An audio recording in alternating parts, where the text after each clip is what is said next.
Adeline Mercer stepped down off the noon coach in Redstone Pass, Colorado, with one carpet bag, $31 folded into the toe of her boot, and a marriage letter she had read so many times the ink had gone pale at the creases. She was 29. The women outside the mercantile looked her up and down, took in the wide of her and the dust on her hem. And one of them said something behind her hand that made the other two laugh. The plank platform smelled of pine pitch and horse and the dry gold dust of a Colorado summer gone long without rain. Her boots were cracked across the toe. The mountains stood sharp and bone-pale behind the town, and there was no snow on them, which she would learn to read later as the whole of the trouble, but which meant nothing to her yet. The rancher who had sent for her stood by his wagon and did not come forward to take her bag. "You'll want to look the situation over honest before you decide," Ezra Vance said. "I've a mother to keep, a dry creek, and no soft place in me for a woman who came expecting one." She did not answer that.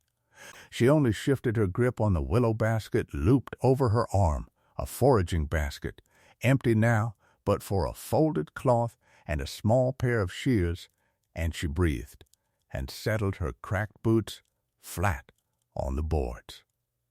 For a moment, neither of them moved. A dog crossed the empty street with its tongue out. The wind came down off the pass, hot and dry and smelling of dust. Not the cold wind she had braced for, and it went through the worn cotton of her dress and told her, plainer than the rancher had, that this was hard country and getting harder. She had crossed 3 states to stand on these boards. She had sold her father's watch in Cheyenne to buy the last of the way. There was no coach back that $31 would carry her on. And both of them knew a woman did not fold her whole savings into her boot unless the boot was the safest place she had. "I didn't come expecting soft," Adeline said. Her voice came quiet and even. "I came expecting work. You've not seen me do any yet." Ezra Vance worked his jaw. He was a lean man gone hard, a bachelor of 41 who had never married and had begun in a dry year. To think he had waited too long to start, sun-dark, close-bearded, with pale, careful eyes that had learned to count every dollar twice and trust nothing that cost more than it earned. He had written the letter in a bad month and had half hoped no one would answer it. He had pictured, if he had pictured anything, some slim, capable girl who would keep his mother company and not eat much. He had not pictured this wide, plain woman with a foraging basket and a level stare. And the meanness in him, the tired meanness that a dying creek breeds in a proud man, wanted to say so plainly. But the platform was baking, and the light was hard, and there was nothing behind him but an old woman and a garden gone to dust. So he jerked his chin at the wagon bed. "Get in, then. Don't tell me later I painted it prettier than it was." She lifted her carpet bag and climbed up without help, which she noticed he did not offer, and she settled her weight and folded her raw hands in her lap and looked straight ahead at the road out of Redstone Pass while the town watched her go.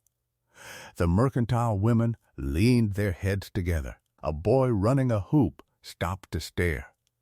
The one who had laughed called out something about the size of the bride, and the hot wind took it, and she was glad it did. She had learned a long time ago how to make herself deaf. It was a thing a woman built like her learned early, the way a child born left-handed learns to write with the right. You did not fight the world's meanness head-on. You simply stopped giving it a place to land. Her mother had never learned it and had gone bitter to an early grave over it. Her grandmother had learned it so well that laughter slid off her like water off a greased pan, and men who came to sneer at the herb woman in the hollow stayed to be doctored and went home grateful. Adeline had chosen her grandmother's way. She sat in the jolting wagon with her chin level and her eyes on the dry hills and let Redstone Pass say what it liked. The truth she carried, the truth she had told no one, was that she had not crossed 3 states for a marriage. She had come for a patch of ground to be useful on before she died. She had buried a good young husband under a fever in Missouri 7 years back, and a baby brother she had raised herself the winter after, and after that she had cooked and kept house in other women's kitchens and grown, year on year, into a woman nobody looked at twice except to remark on her size. Then one dry morning she had read Ezra Vance's advertisement in a paper a lodger left behind.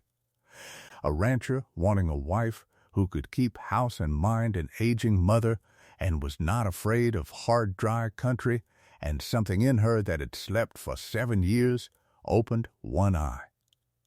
A garden to coax, an old woman to feed. That was not a burden to Adeline Mercer. That was a calling with an address.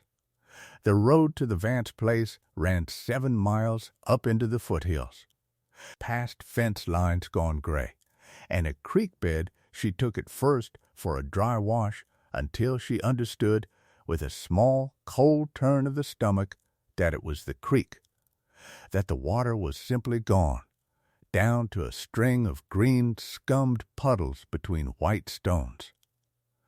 She watched the land the way a person reads a face. She saw the good bones of it under the drought. She saw grass that had been rich and was now the color of an old dog's coat, and a stand of timber up high that still held its green because its roots went deep, and everywhere the low gray-green scrub and the bunched wild plants along the fences that most folks called weeds and burned, and that Adeline's eye went to and stayed on, the way a fond eye finds a friend's face in a crowd. She did not speak of it. Ezra did not speak at all. The wagon jolted, and the sun beat down, and she breathed the hot, dry air and let it steady her. The ranch house, when it came, was a low log affair, tidy but poor, with a plank kitchen wing and a barn gone silver and a garden patch fenced with willow behind the house that had plainly been somebody's pride once and was now a square of cracked dirt and dead vines. One thin thread of smoke leaned off the chimney.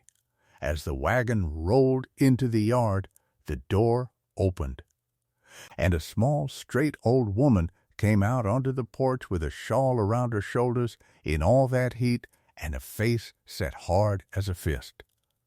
This was Ezra's mother, Winifred Vance, 78 and sharp as a hatpin, who had buried a husband and 3 or 4 children and ruled what was left of her family from a rocker by the window. She looked Adeline over from the porch the way a buyer looks over a horse she has already decided against. "So this is the one," Winifred said, to her son, not to Adeline. "You rode off for a wife, and they sent you a cook." "Mother," Ezra said. "I've got eyes," the old woman said. "She'll not last the dry. None of them last the dry." And she turned and went back inside and let the door bang, and that was Adeline's welcome to the Vance place. Adeline climbed down from the wagon on her own. She stood in the dust of the yard in the last hard light, and she looked slow at the dead garden and the silver barn and the closed door, unhurried, the way you'd let a nervous horse smell your hand. Then she looked past all of it at the dry hills folding away blue into the distance, and she saw, low along the fence lines and thick in the shade of the barn where the ground held a little damp, the wild green things nobody here had thought to look at twice. She saw lamb's quarters, tall and dusty-leaved, that her grandmother had called wild spinach and boiled sweet. She saw purslane crawling fat and juicy in the barn's shade, holding its own water against the drought the way it was built to.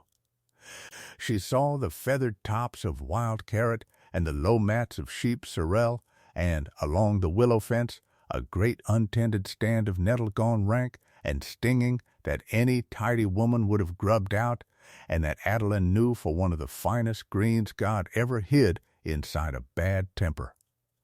She saw a whole larder growing wild in a yard where an old woman had just told her nobody lasted the dry. Well, she said quietly, to no one and to all of it. Let's see about getting somebody fed. She carried her bag and her basket up the porch steps and into the house, and nobody followed her. And she found the kitchen cold and clean and near bare, a tidy poor kitchen, an old woman's kitchen, kept spotless because there was nothing in it to make a mess with. A quarter sack of flour, a little salt pork, a crock of drippings, a string of dried chilies, a handful of beans, some meal, and a small store of last year's put up that was running low with the garden dead and no new crop coming. On the cold cast iron range at the back, shoved to the wall, sat a cookpot, a big three-legged cast iron kettle, good iron, but scoured and dry and idle, the pot of a house that had been making do on fried mush and cold beans for a long spare while. Adeline lifted the lid. It was clean, and it was empty, and empty in a way that told her more about this house than any word the old woman had said. Adeline Mercer set the lid down soft. She built a fire in the cold range, the way her grandmother had taught her, a nest of shavings, a teepee of kindling, the split wood after, and she struck the match, and the flame caught and steadied and grew, and the tidy poor kitchen began slowly to warm.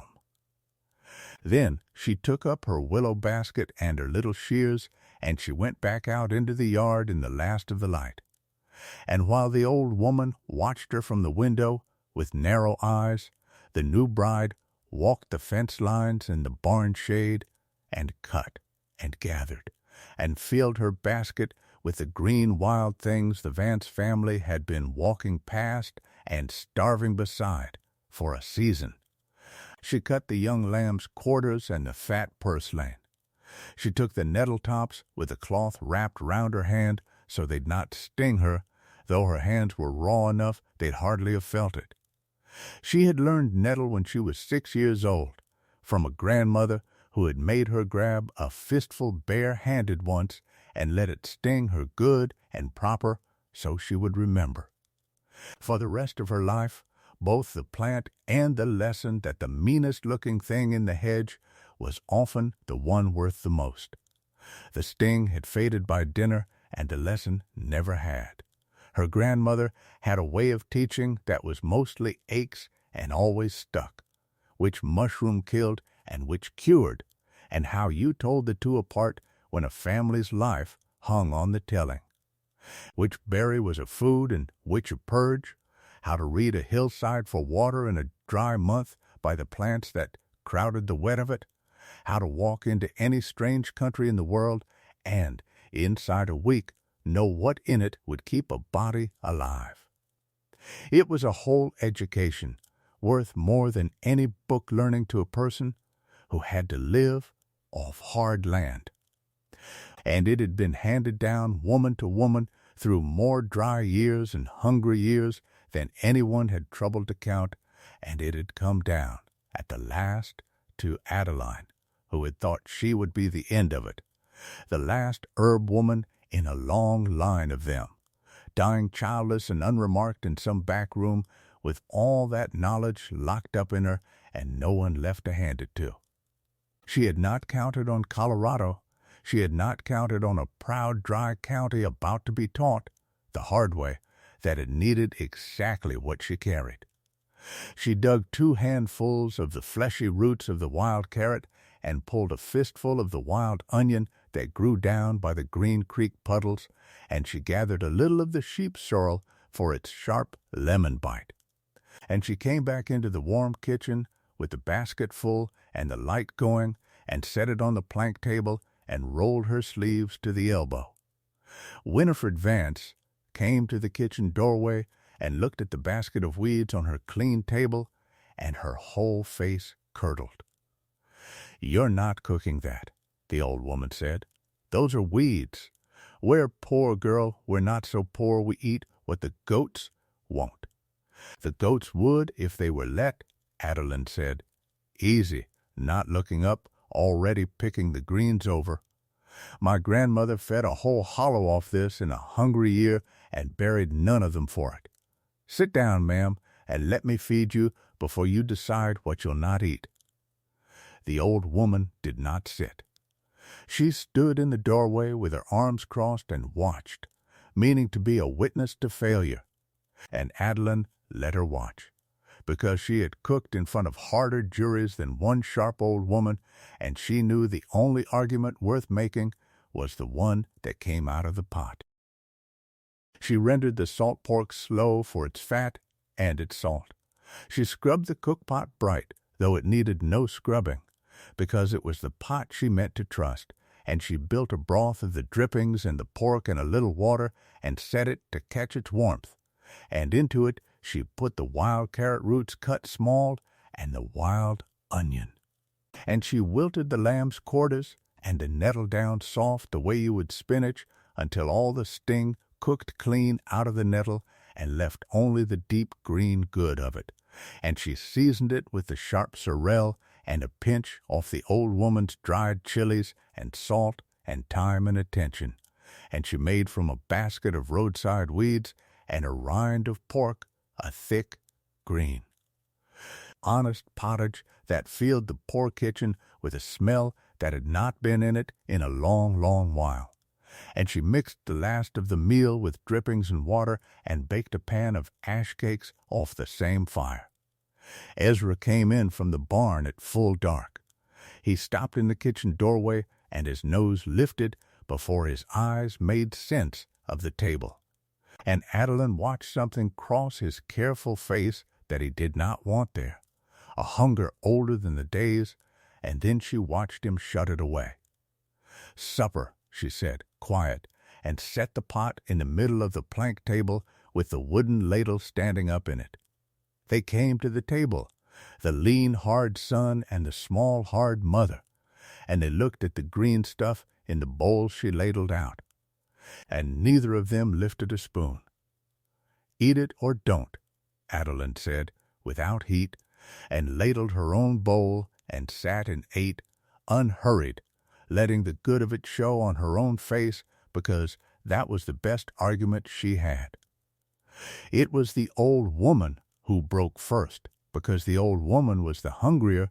A body of 78 gets hungry sooner and hides it worse.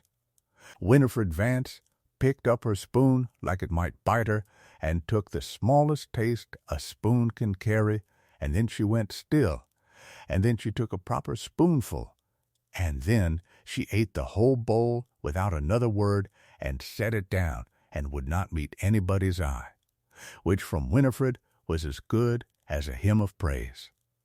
And Ezra, watching his mother eat weeds and go quiet, picked up his own spoon and ate, and cleaned the bowl, and held it out for more before he had thought better of it, and Adeline filled it and said nothing at all about the holding out, because a person's pride is a tender thing at a table, and she had long ago learned to keep her eyes on the pot and not the man.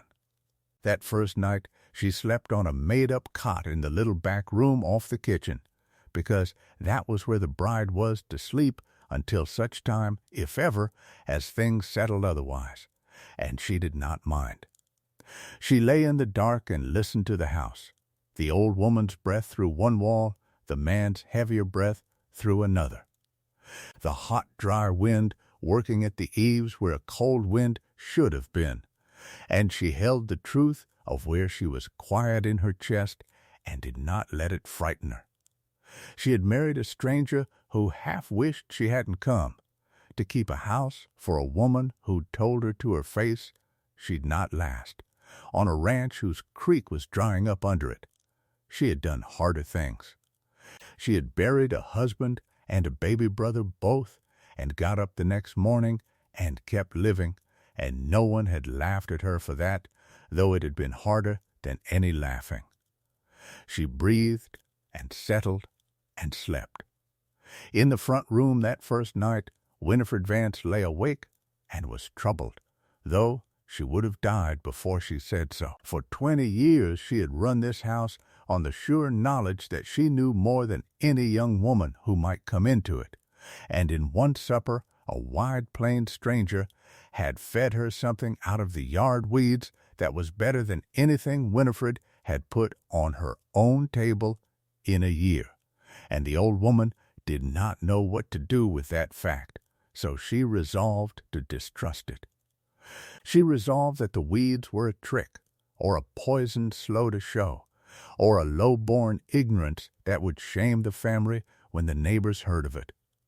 She lay in the dark building her case against the new bride, and under the case, unwelcome and unbudging, sat the memory of the taste of the pottage, and the old woman could not make the case and the memory fit together, and she did not sleep. Through the plank wall, Ezra Vance lay awake too. He had told the woman to look the situation over honest and half hoped she'd take one look and go. Because a wife was a mouth to feed, in a year he could not feed the mouths he had, and he had married her on paper out of a loneliness he would not name and regretted the paper by the time the ink dried. But she had walked into his poor cold kitchen and lit his cold stove and walked his dry fence lines in the last light and come back and made his hungry mother eat weeds and go soft-faced and quiet, and she had done it without one complaint about the dust or the poverty or the old woman's sharp tongue, and Ezra Vance lying awake could not make that woman fit the shape of the burden he had decided she'd be.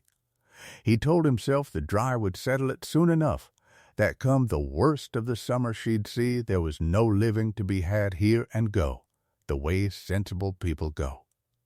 He told himself that firmly. Then he lay in the dark and thought about the deep green taste of cooked nettle and did not sleep. Morning came hot and bright and dry, the third dry morning of a week of them. Adeline was up before either of them, the fire built back, ash cakes on, and coffee made from the little there was, when Ezra came through, pulling on his hat, and stopped at the sight of her already at work. "You don't have to earn your place the first morning," he said, and it came out rougher than he meant, the way most things came out of him. "I'm not earning anything," she said, not looking up from the pan. "I'm making breakfast. There's a difference. Sit and eat before you go out to that dry creek." He looked at her a moment. Then he sat and ate, and it was the second warm meal in that kitchen inside a day, and the strangeness of that sat on both the Vances, and neither of them named it. Adeline watched him eat without seeming to watch, the way she watched everyone, and read in the careful way he cleaned his plate and set his fork down square the whole shape of the man's trouble. A man who eats like that, who wastes not one crumb and lines his fork up neat as a soldier when he's done, is a man who has been afraid of hunger a long time and is ashamed of the fear. She had cooked for enough men to know the kind. The loud men who complained and sent things back were rarely the ones in real want. It was the quiet, careful ones, the ones who thanked you low and ate everything and never asked for more, though you could see they wanted it, who were closest to the edge. Ezra Vance was one of those. And Adeline understood him a little better for the plate than for anything he'd said, and she resolved, without telling him or anyone, that she would see to it he never went to bed hungry on the Vance place again, while she had 2 hands and a yard full of weeds, whatever he decided to do about the marriage, come the worst of the dry. So it began.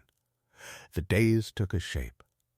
Adeline rose first and cooked, and while the coffee went, she went out with her basket into the cool of the morning and read the dry land like a page, where the ground held a little damp and grew a little green, where the wild onion clumped, where the purslane crawled fat, where along the high fence the elder had buried and the chokecherry hung. She was building a map in her head of everything living that a body could eat or doctor with in 7 dry miles, and she was building it faster and surer than any soul in Redstone Pass could have believed a wide plain bride off a coach could do. Back at the house she cooked from the wild and stretched the sack of flour and the rind of pork 3 times as far as the old woman had been stretching it, and she began, quietly, to fill the near-bare shelves with put-up wild things, jars of nettle and lamb's quarters packed down, strings of wild onion and dried mushroom, crocks of sorrel and elderflower and a dozen doctoring herbs whose names the old woman did not know and pretended not to want to. Winifred did not thaw all at once. That is not how a hard old woman thaws. She thawed the way a north-facing drift thaws, from underneath where no one can see it long before the top of her showed any give. She still called them weeds. She still told her son at least once a day that the girl would not last the dry. But Adeline noticed that the old woman ate everything set before her now, and asked, gruff disguised as complaint, what a certain green was and where it grew, and once, only once, and Adeline pretended not to have seen, Winifred stood at the window watching the bride work the fence line with her basket, and her face was not hard at all, but only old and lonely, and remembering some hollow of her own girlhood where the women had walked out with baskets in the morning. Cool, before this dry, proud country had taught her to be ashamed of it. Adeline learned the old woman the way she learned the land, with patience and without ever letting her see she was studying her. She learned that Winifred's sharpness was mostly fear, the fear of a woman who has outlived nearly everyone she loved and expects to outlive whoever comes next, and has decided it hurts less to not let them matter. She learned that the old woman's knees pained her in the mornings, and that the pain made her cruel by noon. And so Adeline began leaving a cup of a warm willow bark tea by the rocker each morning without a word about why, and within a week Winifred's tongue was gentler by afternoon, and neither of them ever spoke of the cup. And she learned that Ezra, the lean, careful son, carried the whole weight of the failing place alone. The dry creek, the note at the bank, the mother, the pride. And that under his hardness he was so tired and so afraid that it moved her, and so she was careful never to let him catch her seeing it. The town was the harder country, though.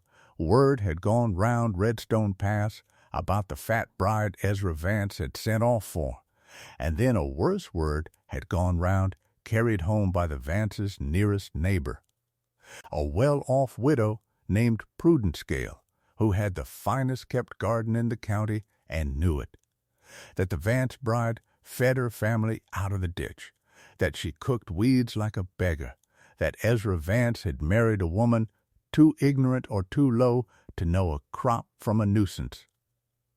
Prudence-Scale had a garden of straight-watered rose behind a whitewashed fence, tended by a hired man and watered from the one good well in the district, and she was proud of it the way some people are proud of a thing precisely because they fear they are nothing without it. She had looked forward to a new woman in the county she could patronize, and instead here was a wide, plain stranger who did not seem to want her patronage and grew nothing and gathered weeds. And Prudence-Scale decided, in the small, mean court of her own vanity, to make the newcomer a figure of fun. It cost her nothing, and it flattered her rose. So when Adeline came into Redstone Pass on a Saturday for the little the ranch could buy, she was laughed at again. The men outside the mercantile made their remarks. 2 church women turned their shoulders, and Prudence-Scale sweeping past in a good dress with a basket of her own bright vegetables on her arm meant to be seen, stopped and looked Adeline up and down and said, loud enough to carry, I hear you cook out of the ditch. Mrs. Vance, how brave. I could never serve my family weeds, but then I keep a proper garden. And the mercantile porch tittered, and Adeline stood in the dust with her basket and did not color and did not bristle. It's kind of you to keep such a garden, Adeline said, mild as milk. I hope the well holds for it. And she paid for her flour and loaded it herself and drove out, and the porch laughed. But a few of them later remembered what she'd said about the well and stopped laughing. Because Adeline had walked the dry creek and read the bare mountains with no snow on 'em, and she had done the arithmetic, the quiet arithmetic she did on everything, and she had come to a conclusion that turned her stomach cold, this dry was not a bad season. This dry was a killing drought, still climbing, and it had not yet shown the county its teeth. Prudent Scale's straight, watered rows, and every kitchen garden in Redstone Pass drank from wells and ditches fed by a mountain snowpack that had not fallen. And when the wells drew down and the ditches ran to mud, and they would, Adeline had seen it coming for weeks in the dropping creek and the dust in the wind, every proud watered garden in the district would burn brown in a fortnight. And the only food that would still be standing was the food nobody had planted, the deep-rooted, drought-hardy, despised wild green things that had been surviving Colorado dry summers for 10,000 years before the first straight row was ever hoed.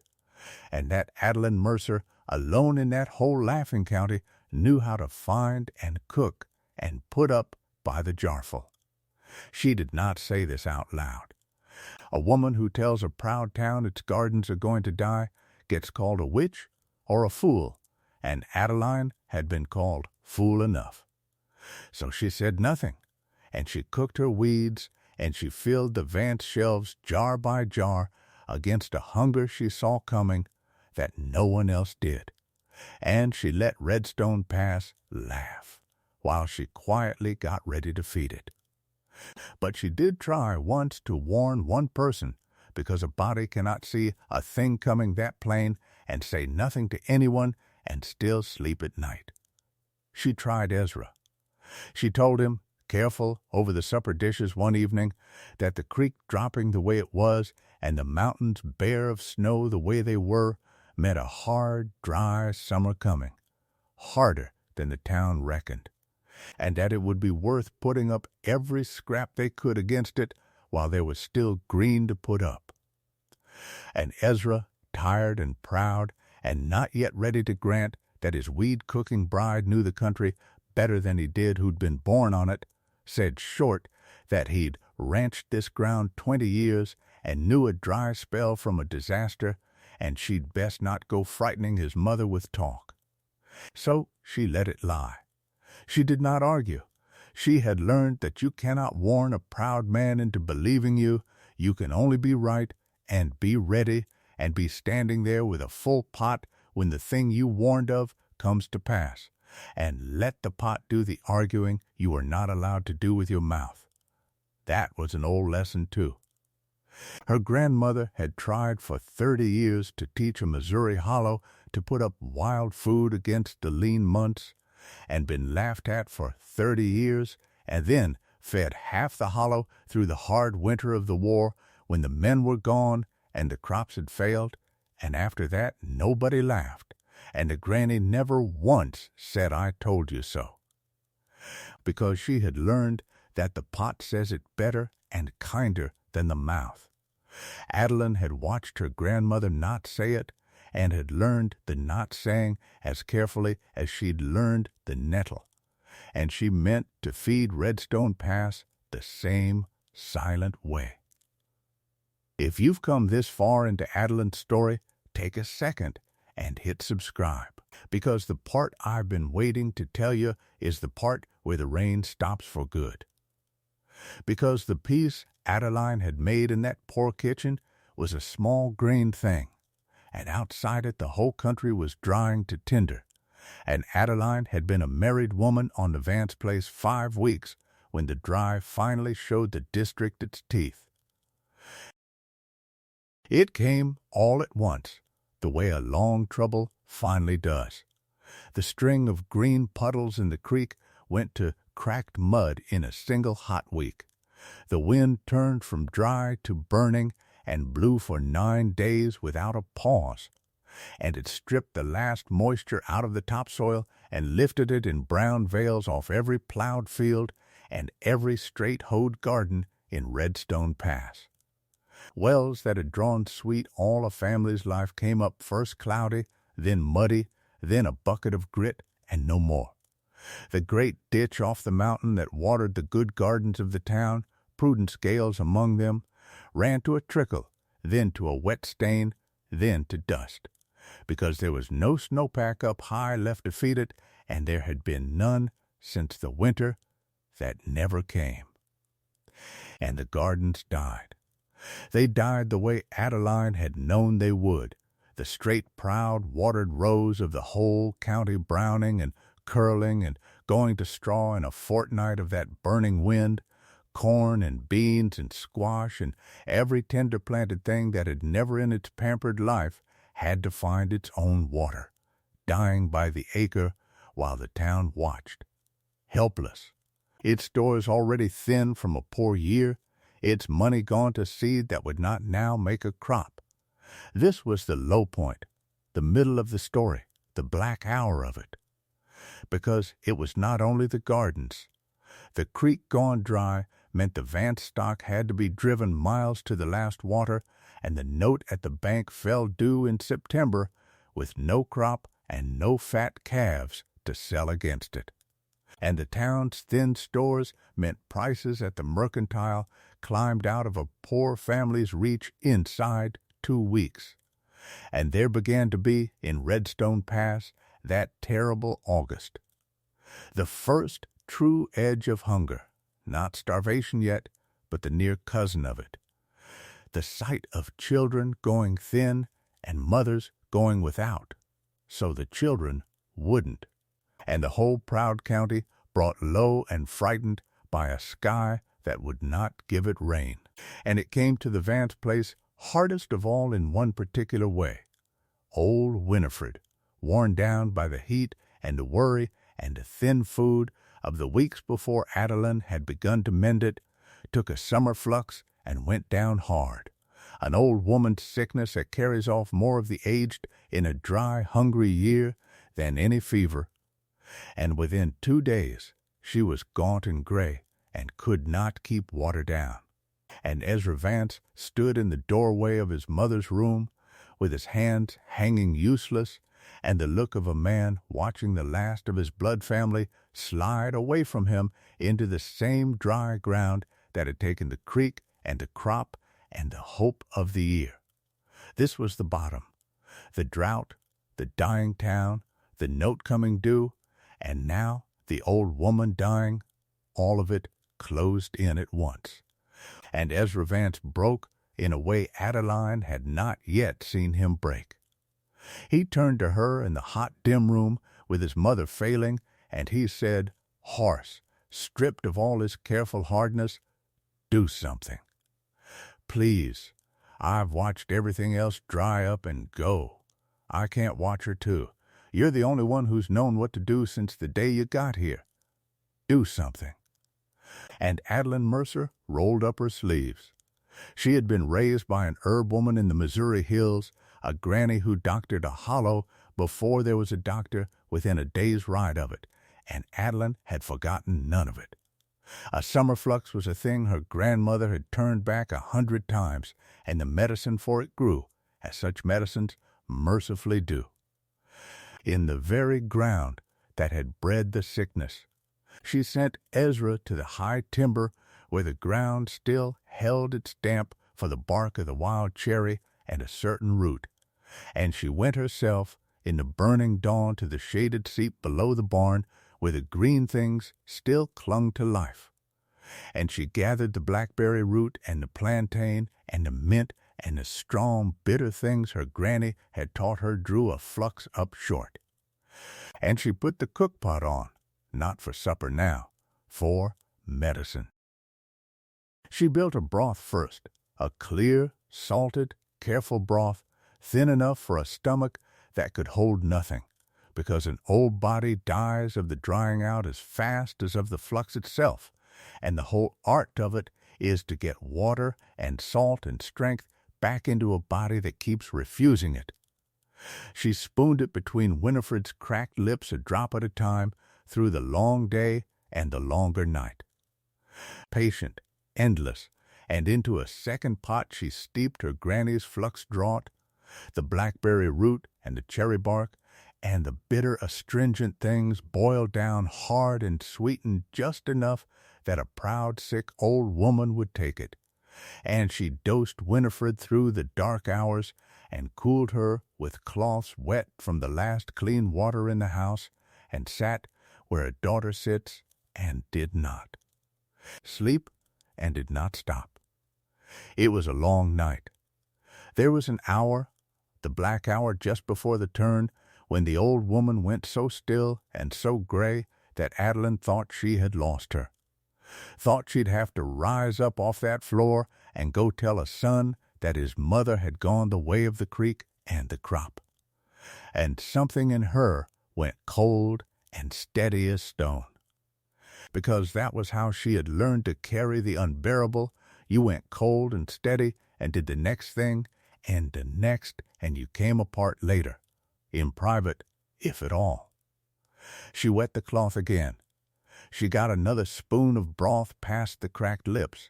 She talked to the old woman low, the way you talk to the failing, called her back. Told her there was a whole shelf of put-up weeds she'd not yet consented to admit she liked, and it would be a poor joke on them both if she died before she was made to say so. There was a stretch in the deepest part of that night when Adeline thought hard about her grandmother, harder than she had in years, kneeling on that floor with a dying old woman's hand in hers. She thought about the winter her own young husband had burned up with a fever in Missouri, and there had been no granny near enough to reach in time, and no knowledge in Adeline's own young hands yet equal to the saving of him, and how she had sworn over his grave that she would never again stand helpless over someone she could keep if only she knew more, and how she had gone back to her grandmother's hollow that spring a widow of 22 and asked the old woman to teach her everything, hold nothing back, and how the two of them had spent the last good years of the granny's life walking the hills so that all of it would live on in Adeline's hands and not go into the ground with the old woman. She had thought then that she was learning it to save herself from ever being helpless again. She understood now, kneeling over Winifred Vance with a granny's draught cooling in a cup, that she had been learning it to save this old stranger, and a sick child down in the town she'd not met yet, and a proud woman who had laughed at her, and a whole dry county. That the knowledge had never been hers to keep, only hers to carry, and that the carrying had brought her, by a long, hard road through 2 graves and 7 states, to exactly this floor on exactly this night where it was needed most. And whether it was the granny's draught, or the broth, or the low steady voice, or only the toughness of an old woman who had already outlived nearly everyone, near dawn the flux let go its grip. Winifred kept down a whole cup of broth and slept, truly slept, her breath easing out of the dry rattle into something that would mend. Adeline sat back on her heels in the gray light and breathed, and only then, with her back to the door where Ezra stood, did she let 2 tears fall and no more, and she wiped them on her apron and got up and said, steady, "She'll do. She'll be weak a good while." Somebody boil me more water? Carefully, we've little enough to spare.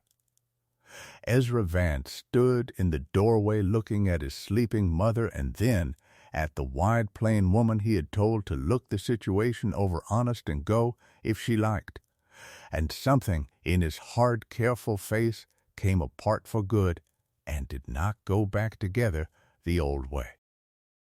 But Adeline was already thinking past her own house, the way she always did.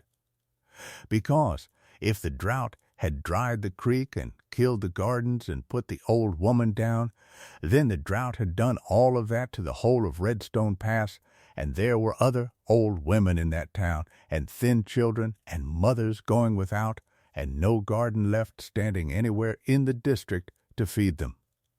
Anywhere but the wild fence lines and shaded seeps and deep-rooted despised weed patches that Adeline Mercer had spent 5 weeks learning by heart while the town laughed.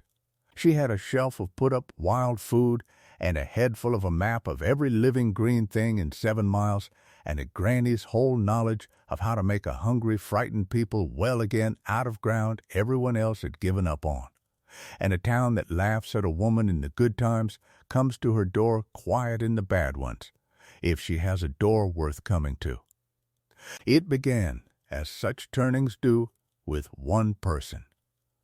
The teamster Cobb, in this county his name was Harmon, a big rough freighter who hauled between Redstone Pass and the railhead, came to the Vance place in the worst of that August, hat in hand, ashamed, to ask Ezra was there any water to spare for a team, because Harmon's own well had failed. And while Ezra told him the sorry truth about the creek, Harmon smelled what was cooking in the Vance kitchen and saw the shelves of put-up green, and Adeline, reading the man's thin face and his shame both, set a bowl of her wild pottage in front of him without a word about payment.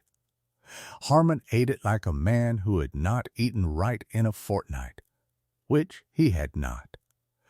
And when he was done, he looked at the full shelves and the green in the bowl, and he said, "Slow, missus, half the town's near out. The Gale Garden's dead as the rest, for all her heirs. My own young ones are getting thin.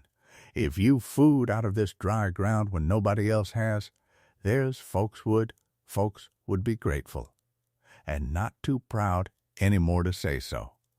Adeline set down her spoon. She breathed.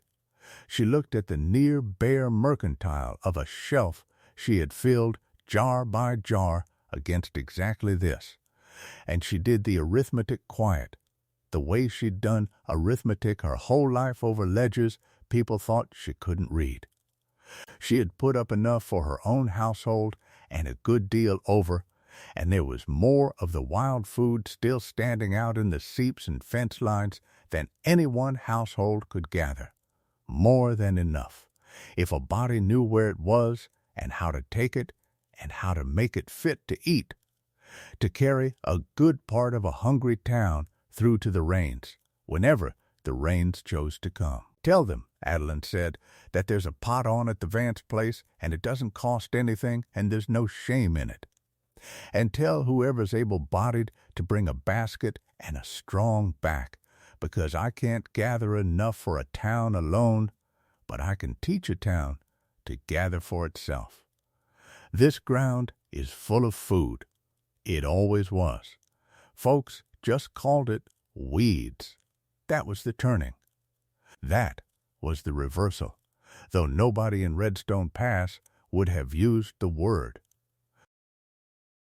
They came slow at first, ashamed, the way proud, hungry people come, one family, then 3, then a dozen.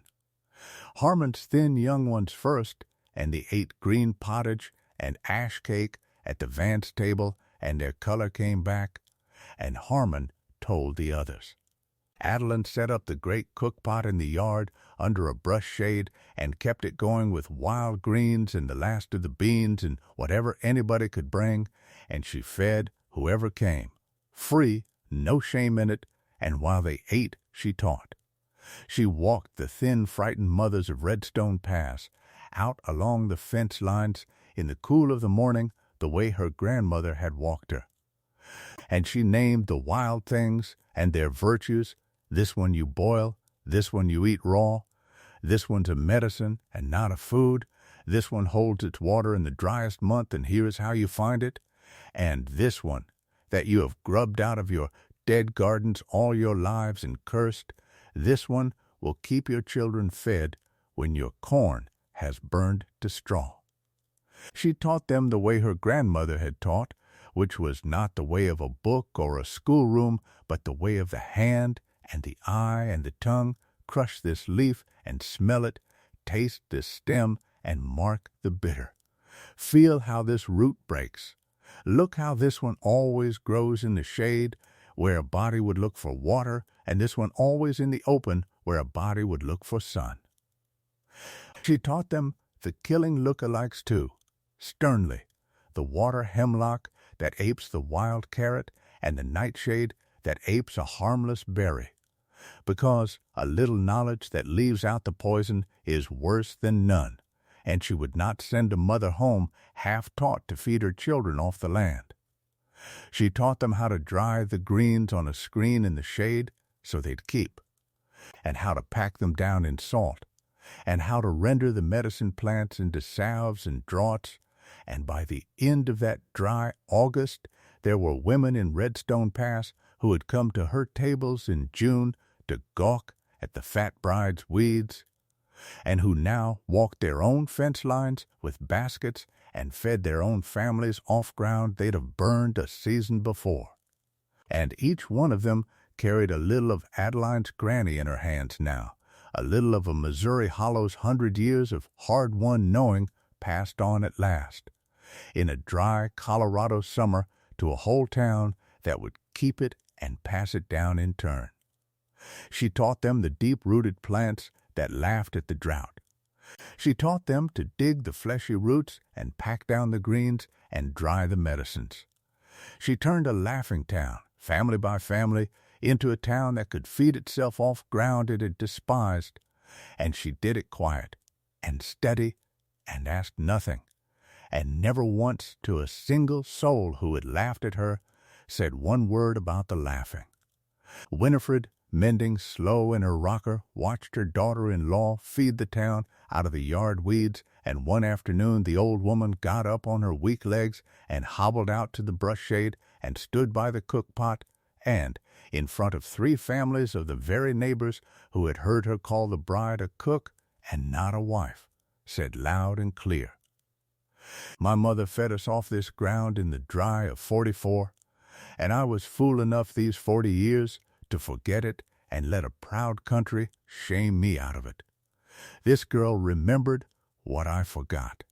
You'd all do well to mind her." And she took up a ladle in her thin hand and served the pot beside Adeline, and that was the old woman's whole apology, made the only way a hard old woman can make one, out loud and to the town, and never once to Adeline's face, and Adeline understood it perfectly and loved her for it and never made her say more. The town's women came around the way town women do, slow, and then all at once. The doctor for Redstone Pass had a doctor. Old Dr. Pruitt, worn thin, trying to keep a hungry district well on nothing, came out to the Vance place suspicious of a granny woman feeding people weeds, and stayed to learn, because he had sick from the flux and to thin food in half the houses in town, and he was a woman turning that same sickness back with a pot and a root. And a tired, honest doctor in a hungry year is not too proud to learn from whoever is winning. He carried Adeline's flux draught back into town in his bag and taught the mothers her broth, and told anyone who would listen that the Vance bride had likely kept a dozen old folks and thin children out of the ground that August, and the town heard him, because a town hears its doctor. But Prudence Gale did not come. Prudence Gale, whose dead brown garden behind its proud whitewashed fence was the very picture of the county's ruin, whose well had failed like all the rest, who had laughed loudest and now had a thin, hungry household of her own and too much pride to walk up the Vance Lane and admit it. Prudence Gale held out longest of anyone and grew thinner and would not come. Until the day her own smallest grandchild, a girl of 4 left in her keeping, went down with the summer flux the same as Winifred had, and there was no garden food in the Gale house to build the child back, and no medicine in it either. And Prudence Gale, at the last, with her pride and her whitewashed fence and her dead straight rows, all gone to nothing against a sick child, put on her good dress out of some sad instinct and walked the 7 miles up the Vance Lane and knocked on the door of the woman she had made a figure of fun, and could not at first get a single word out. Adeline opened the door and saw the proud woman's face and the fear in it, and knew the whole story before a word was said. And she did not say one hard thing, and she did not make Prudence Gale grovel, and she did not so much as let a flicker of the old wound show. She said only, "Is it a child? Tell me quick." And she took up her basket and her jars and her granny's kit, and she was in the wagon and driving down the lane to the Gale place before the proud woman had finished stammering out her shame. She sat up 2 nights with the Gale grandchild, the same as she had sat up with Winifred, the same cold, steady spoon, the same low voice calling a little one back, and near dawn of the 2nd night the child's flux let go, and she slept clean and cool, and Prudence Gale, who had laughed loudest in the whole county, sat down on the floor of her own fine kitchen and put her face in her hands and wept, and Adeline put a cracked hand on her shoulder and said nothing, because there was nothing to say that broth and a spoon and 2 long nights had not already said better. And in the gray morning, before she drove home, Adeline walked Prudence Gale out past the dead straight rows of the finest garden in the county to the neglected ditch bank behind it, where, thick and green and untended in the shade the dead corn had once thrown, grew a great stand of the very weeds Prudence had spent her life grubbing out, lamb's quarters and purslane and wild onion, alive and fat in the killing dry, and Adeline said, "Gentle, not to shame her, but to arm her, your rows are gone, and I'm sorry for it, for you loved them, and there was no fault in the loving. But you were never poor, Prudence. You had a garden this whole dry summer and called it a nuisance. Let me show you how to keep your people fed off it, and next dry year you'll not have to walk a lane in your good dress and be afraid." And she showed her, there in the gray dawn among the weeds, and Prudence Gale learned.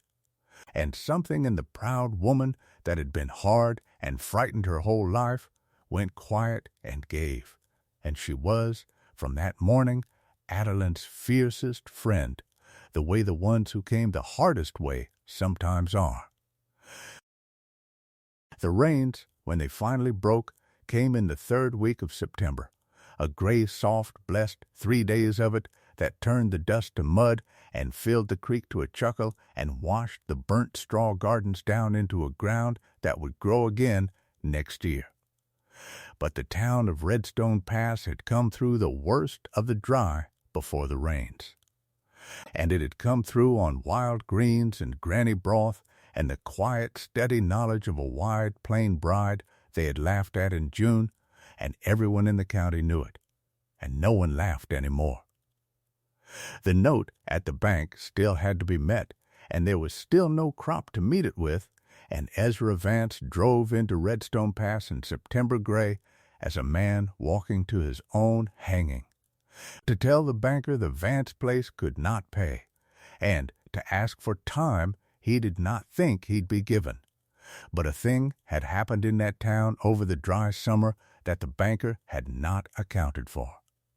Because when Ezra stood in the bank and made his hard admission, old Harmon the freighter, who was there paying his own account, spoke up and said that the Vance place had fed his young ones through August and he'd stand good for a piece of the Vance note, and it was owed, not given.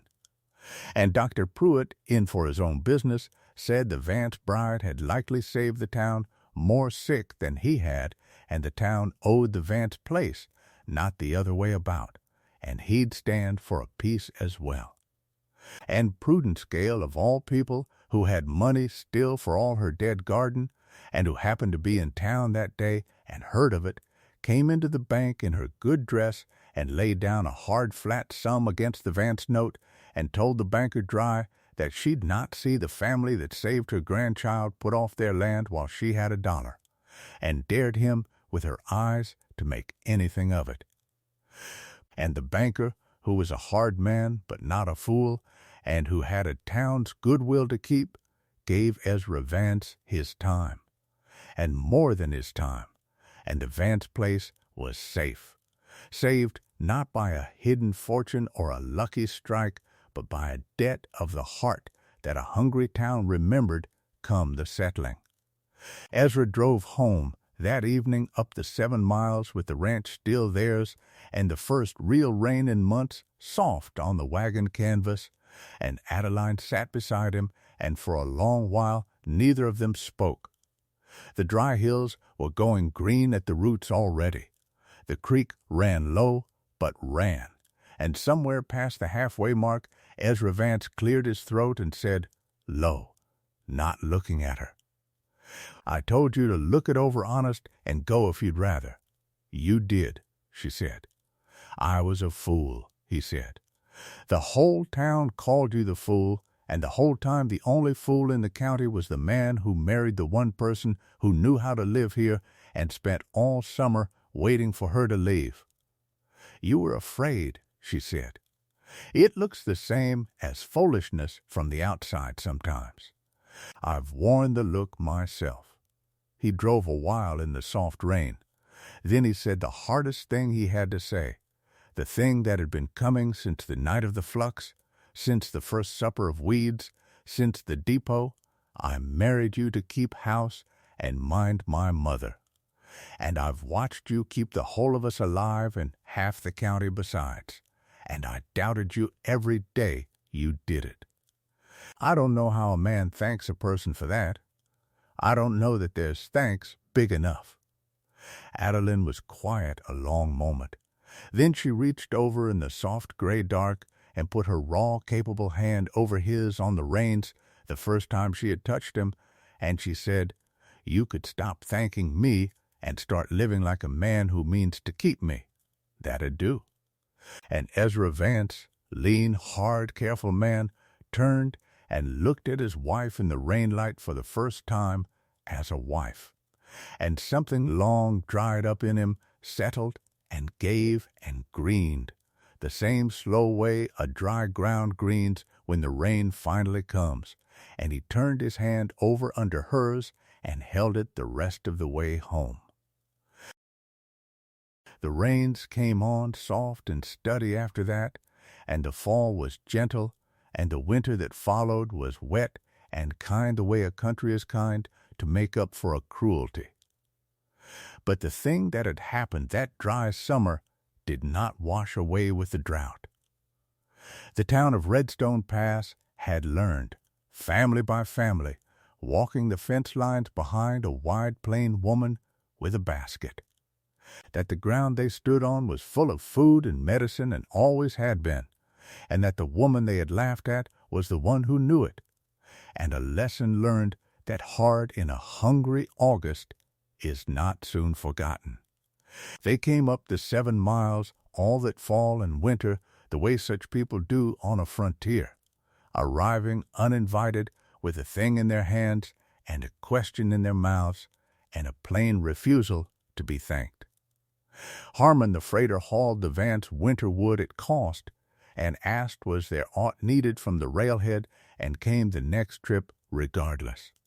Dr. Pruitt drove out once a fortnight to trade doctoring with Adeline over the cookpot, to teach her what his books held that her granny hadn't, and to be taught what her granny held that no book did, and he said it was the best company he'd had since his wife passed, and came the next fortnight regardless.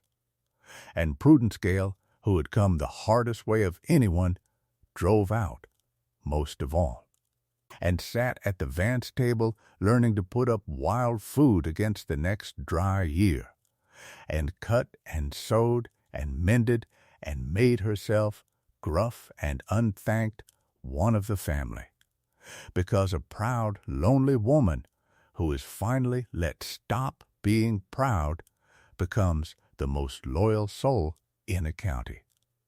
Winifred Vance, mended slow but mended, gave up the last of her hardness that winter the way a drift gives up the last of its ice, all at once and near the end. She took to walking out with Adeline and a basket on the fine mornings, an old woman remembering the girl she'd been before a proud dry country shamed the baskets out of her. And she taught Adeline the few wild things of that particular Colorado ground that the Missouri granny hadn't known, and was taught in turn, and the two women who had begun as a witness and the witnessed against ended the winter as near a mother and daughter as either of them had left in the world. And when Winifred died, not that winter, but 2 soft winters later, old and full of years and easy at the last, it was Adeline's hand she held, and Adeline's put-up broth she took her last meals of, and Adeline who laid her out, and the whole town of Redstone Pass came the 7 miles up the lane to bury the old woman, and stood in a ground gone green, and remembered that she had been the first in the county after her daughter-in-law to say out loud that there was no shame in the weeds. But that was all still ahead. That first fall, when the rains had greened the hills and the creek ran clear again, and the town was fed and safe, and the note was met, Ezra took Adeline out to the ridge above the ranch one gold-wet evening to see it, the creek running, the grass coming back, the mended fence lines, the willow-fenced garden patch behind the house, where Adeline had, that fall, set out not straight proud rows of tender things, but a wild, half-tended tumble of the deep-rooted hardy plants that would feed a family through any dry the mountains cared to send, a garden of weeds by any proud gardener's reckoning, and the only kind of garden, Adeline had decided, worth the growing in a country like this.